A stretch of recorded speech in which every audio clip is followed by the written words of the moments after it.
Hello, my Stampin' friends. Welcome to Jody Brechbill Stampin' Queen. This is Movie Monday.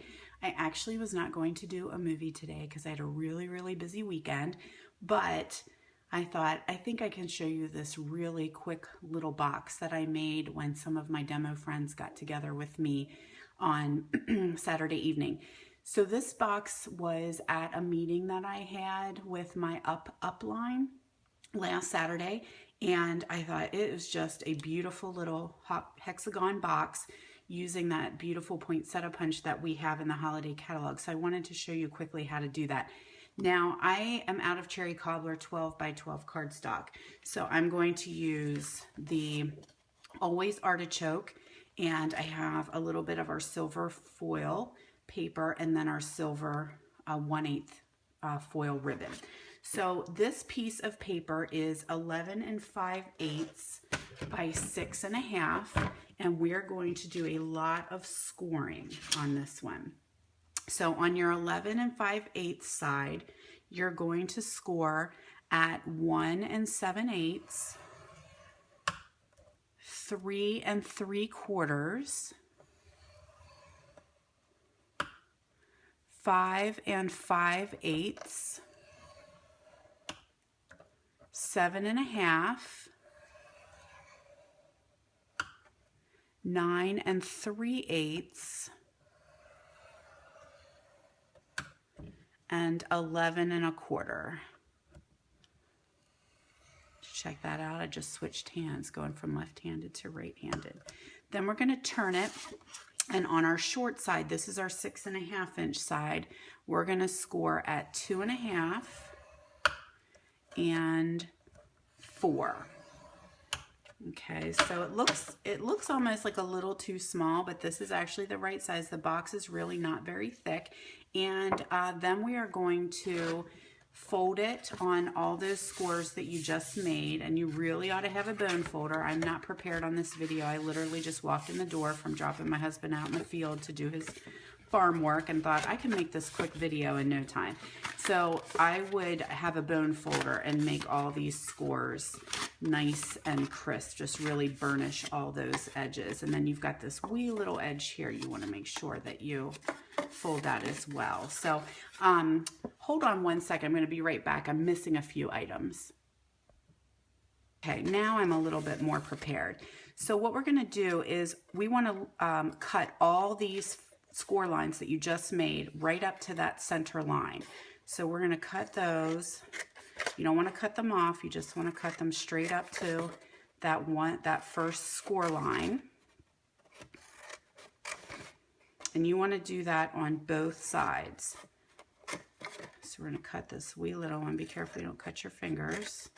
And then flip it around, and you're going to do the exact same thing on the opposite side and just free up all those little flaps that you just created.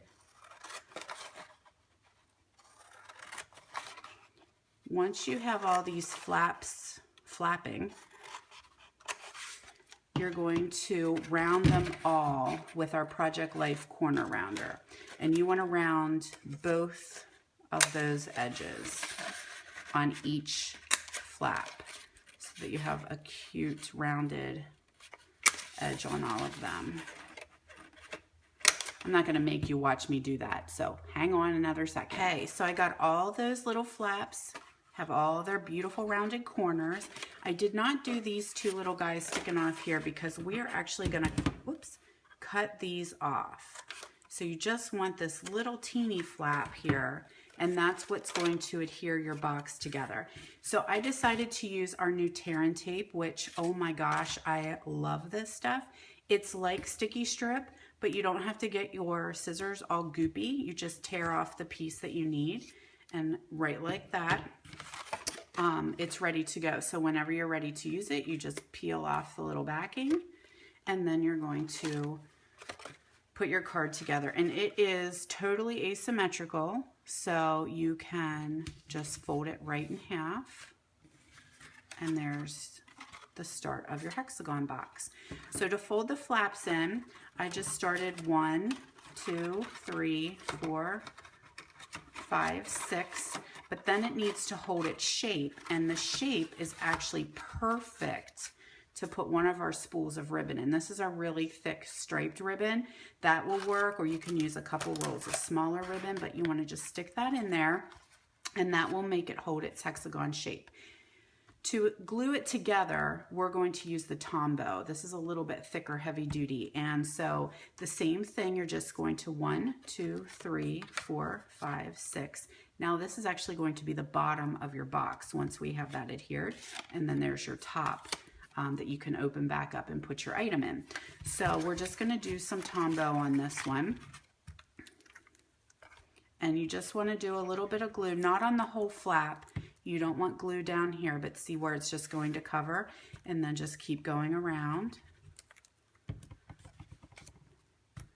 So this would make a really cute gift for Christmas.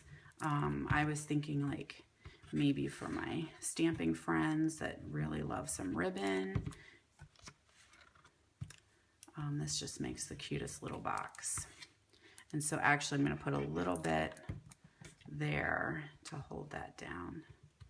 And you want to give Tombow, you want to give a couple of seconds to hold it, because it is not always permanent. You can actually make this kind of a sticky, it'll just be tacky. So you want to actually hold it so that you can make sure that it starts a permanent bond. Okay, so once we have that down, I used our silver foil paper. This is cut at 11.5 by 1.5. And rather than scoring it, I always find the easiest thing to do is just actually let it take the shape of the box that you've created just by making the folds like that. And just wrap that around. And then we're going to adhere it to the bottom with tear and tape again. But I do take that off. It's going to be a little bit bigger than, like you might see some gap. Like if you look at mine, there's a little bit of gap here, and you want that because you want to be able to slide that belly band off and open up your gift. That way it's not glued down tight. It actually will slide on and off. So that's how I made that belly band. And then I did take a little bit of our silver foil and wrap that around, and then of course decorated the top. Now I'm not going to show you the poinsettia because that's another video, so check that out on my blog also. But what I did use was our Reason for the Season stamp set, and actually it's no stamping except on the leaves. So I used this one right here, stamped in garden green ink on garden green leaves, and then I punched out all the petals with our festive flower punch, and this is the one that makes the poinsettia. So you would need 8 big leaves, or I guess petals, 4 medium petals, and then 2 of this connect petal here in the middle. And then I did cherry cobbler for the center, so you can see that right there. Put everything together, and like I said, there's a video on actually how to create this flower that's going up on my blog also. Then for the center, I used our really cute little blingy embellishments and just stuck them on with a glue dot. These are our Winter Wonderland embellishments. So that is really that quick and that simple. So I just want to thank Edith and Esther at Connie's meeting. I'm not sure which one actually made this, but just super cute, really awesome. And so I came home and did a little copy. So thanks for joining me today, and I will see you next Monday for Movie Monday.